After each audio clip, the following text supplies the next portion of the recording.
नमस्कार दोस्तों, जय श्री कृष्णा, जय श्री राधे राधे गोपाल की धर्मलोक यूट्यूब चैनल में आपका स्वागत है। दोस्तों, वास्तुशास्त्र में मोर पंख का बहुत अधिक महत्व होता है। वास्तुशास्त्र के अनुसार मोर पंख का घर में होना बहुत शुभ होता है। यह जिस स्थान पर भी होता है वहां की नकारात्मक ऊर्जा को नष्ट कर देता है। शास्त्रों में मोर पंख को सुख समृद्धि का प्रतीक माना जाता है। यह अत्यंत चमत्कारिक होने के साथ ही घर के वास्तु दोषों को भी कम करने में सहायक है। लेकिन वास्तुशास्त्र में मोर पंख को घर में रखने के नियम बताए गए हैं। मोर पंख घर में रखते समय इन नियमों का पालन अवश्य करना चाहिए, तभी इसका सकारात्मक प्रभाव देखने को मिलता है। वास्तुशास्त्र में मोर पंख को रखने की सही दिशा और स्थान के बारे में बताया गया है। अगर आप अपने घर में मोर पंख को उसके निश्चित स्थान और दिशा में रखते हैं तो यह घर के अंदर की नकारात्मक ऊर्जा को खत्म कर देता है। मोर पंख घर में रखने के बहुत से फायदे हैं, लेकिन धन संपत्ति के आकर्षण के लिए इसका सबसे अधिक उपयोग किया जाता है। अगर आपके घर में पैसे की तंगी है, धन का खर्च अधिक होता है, घर में पैसा नहीं आता है, तो आप अपने घर पर मोर पंख जरूर लेकर आए और उसे सही दिशा में स्थापित करें। यह निश्चित ही आपके धन में वृद्धि करेगा। वास्तुशास्त्र में घर में कितने मोर पंख रखने चाहिए, इसका रहस्य भी बताया है। आइए जान लेते हैं मोर पंख से जुड़े महत्वपूर्ण वास्तु नियम। दोस्तों, सबसे पहले हम जानते हैं मोर पंख के धार्मिक महत्व के बारे में। हमारे प्राचीन शास्त्रों में मोर पंख को इतना महत्व क्यों दिया जाता है? दोस्तों, हमारे प्राचीन पुराणों में मोर पंख को एक चमत्कारिक यंत्र माना गया है। इसका प्रयोग कई प्रकार की तांत्रिक क्रियाओं में भी किया जाता रहा है। तंत्र साधना में इसका प्रयोग करके सम्मोहन, शत्रुनाश तथा बुरी शक्तियों को नष्ट किया जाता था। इसके अलावा ज्योतिष विद्या में भी मोर पंख का प्रयोग किया जाता है। ज्योतिष शास्त्र में मोर पंख से जुड़े उपाय भी बताए गए हैं। आयुर्वेद आदि ग्रंथों में विभिन्न व्याधियों तथा रोगों को नष्ट करने में भी मोर पंख सहायक होता है। मोर पंख घर से बुरी शक्तियों को दूर तो रखता ही है, साथ सर्वादि विषैले जानवर मोर पंख के भय से घर में प्रवेश नहीं करते हैं। इसीलिए वन में निवास करने वाले लोग इसे अपने घर के पास रखते थे। मोर से जुड़ी पुराणों में कई कथाएं लिखी हुई है। पक्षी शास्त्र में मोर से जुड़ी एक कथा का वर्णन मिलता है। प्राचीन युग में संध्या नाम का एक असुर हुआ करता था। वह बहुत ही शक्तिशाली और बड़ा तपस्वी था। गुरु शुक्राचार्य से विद्या प्राप्त करके संध्या नाम का असुर देवताओं को अपना शत्रु मारने लगा था। उसने ब्रह्मा देव और भगवान शिव से वरदान प्राप्त किया और बहुत अधिक शक्तिशाली बन गया। उसके बाद उसने स्वर्ग पर आक्रमण किया और कई देवताओं को बंदी बना लिया। लेकिन उस असुर को पराजित करने के लिए देवताओं ने एक योजना बनाई और उसके लिए उन्होंने मोर की सहायता ली। सभी देवता और नवग्रह मोर के पंखों में विराजित हो गए, जिससे मोर बहुत ही अधिक शक्तिशाली बन गया और विशालकाय रूप धारण करके उस मोर ने संध्या असुर पर आक्रमण कर दिया। इस युद्ध में संध्या असुर का वध हो गया और देवताओं को उनका आधिपत्य फिर से प्राप्त हुआ। सभी देवताओं ने मोर की प्रशंसा की और उसे भी पूजनीय होने का वरदान दे दिया। तभी से मोर को बहुत ही पवित्र माना जाता है। जिस स्थान पर भी मोर पंख होता है वहां पर 9 ग्रहों का अशुभ प्रभाव नहीं पड़ता है। दोस्तों, केवल ऋषि मुनि और देवता ही नहीं बल्कि भगवान श्री कृष्ण भी मोर की प्रशंसा करते हैं। भगवान श्री कृष्ण ने मोर की श्रेष्ठता का वर्णन किया है और उन्होंने मोर के पंख को अपने मुकुट में धारण करके मोर के श्रेष्ठ होने का प्रमाण भी दिया है।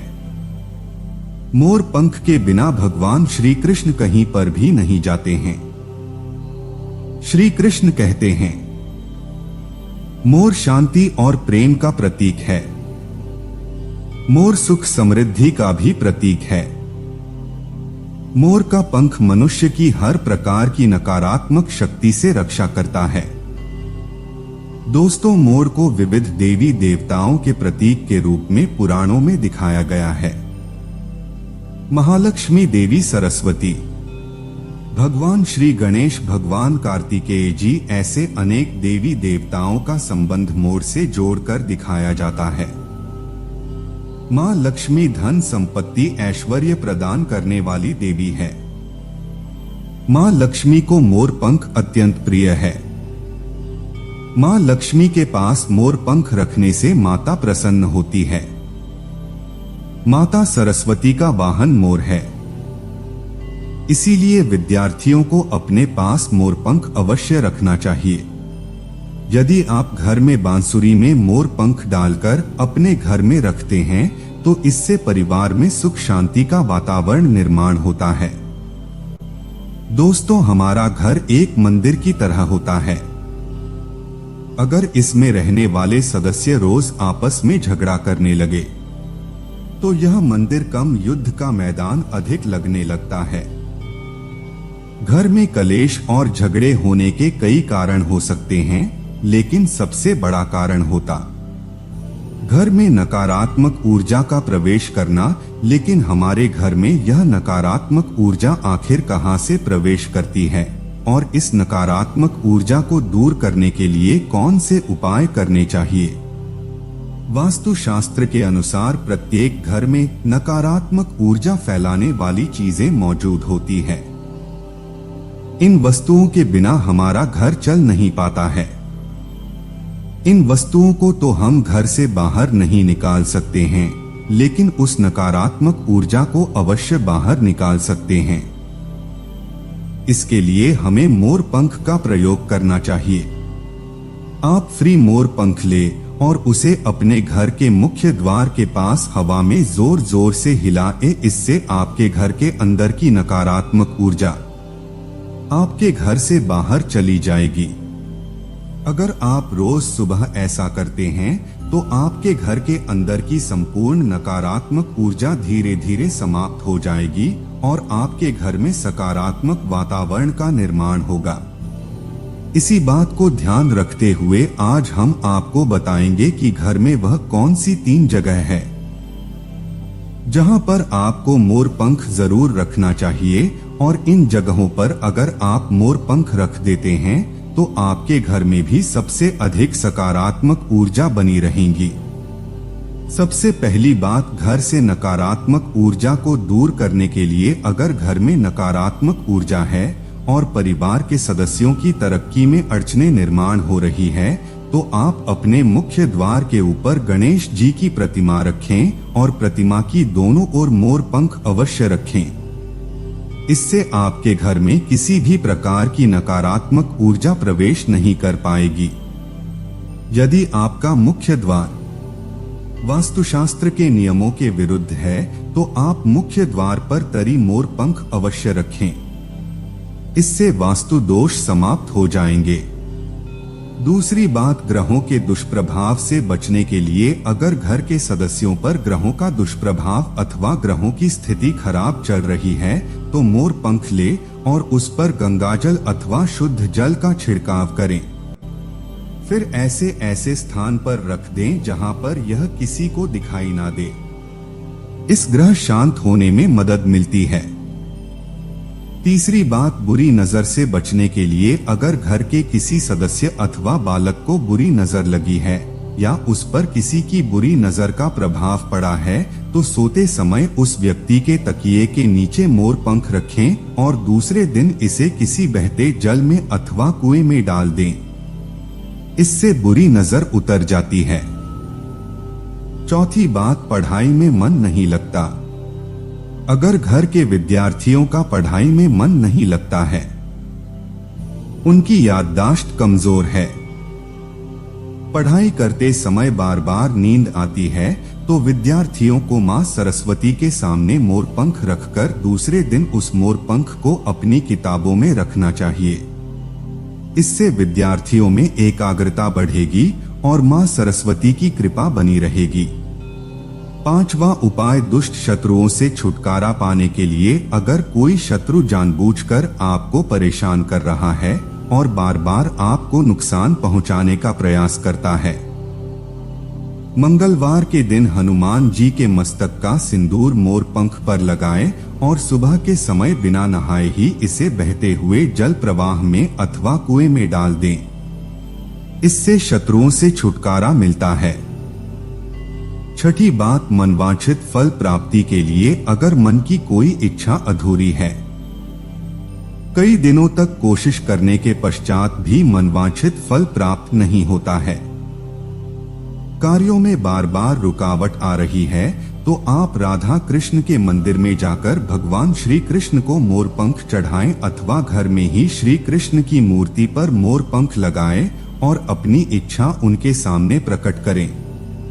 साथ ही बात, अगर पति पत्नी के बीच तनाव हो, अगर घर के अंदर क्लेश है, पति पत्नी के बीच बार बार झगड़े होते हैं, आपसे प्रेम कम होने लगा है, तो उनके बेडरूम में दक्षिण पूर्व की दिशा में मोरपंख रख देना चाहिए। इससे दोनों के बीच में प्रेम बढ़ेगा और आपसी मनमुटाव कम होगा। 8वां उपाय, धन में वृद्धि के लिए अगर धन की कमी है, अचानक धन खर्च हो जाता है, तो घर में तिजोरी अवश्य बनाएं। तिजोरी रखते समय ध्यान रहे तिजोरी को पश्चिम की दीवार पर सटाकर रखें और उसका मुख पूर्व दिशा की ओर हो। इससे देवराज की कृपा दृष्टि बनी रहेगी। साथ ही महालक्ष्मी की पूजा में मोरपंख रखकर उसे तिजोरी में रखें। इससे घर में सुख समृद्धि आती है और धन की कमी महसूस नहीं होती है। यदि धन की समस्या आ रही है, तो घर के अग्नि कोण में अर्थात दक्षिण पूर्व दिशा में अपनी कमर से ऊपर कंधे की ऊंचाई पर 2 मोरपंख शुक्ल पक्ष में लगाएं। जल्दी ही धन प्राप्ति के नए अवसर प्राप्त होने लगेंगे। 9 भाव पाए, आप किसी भी शुभ दिन मोर का एक पंख लेकर घर के किसी ऐसे स्थान पर रखें जहां पर आने जाने वाले लोगों की नजर सबसे ज्यादा पड़ती है। असल में मोर का पंख नकारात्मक ऊर्जा को अवशोषित करता है, इसलिए आपको इसको ऐसे स्थान पर लगाना चाहिए जहां यह सभी को नजर आए। मोर के पंख का यह उपाय न सिर्फ आपको बल्कि आपके घर के सदस्यों के जीवन में भी सुख और समृद्धि जरूर लेकर आएगा। तो दोस्तों, उम्मीद है आपको यह जानकारी अच्छी लगी होगी। वीडियो लाइक जरूर करें और कमेंट में सच्चे दिल से जय श्री कृष्ण और जय मां लक्ष्मी अवश्य लिखें। साथ ही आप इस चैनल को सब्सक्राइब कर लीजिए ताकि आपको ऐसी ही आध्यात्मिक जानकारी प्राप्त हो। आप सभी का धन्यवाद।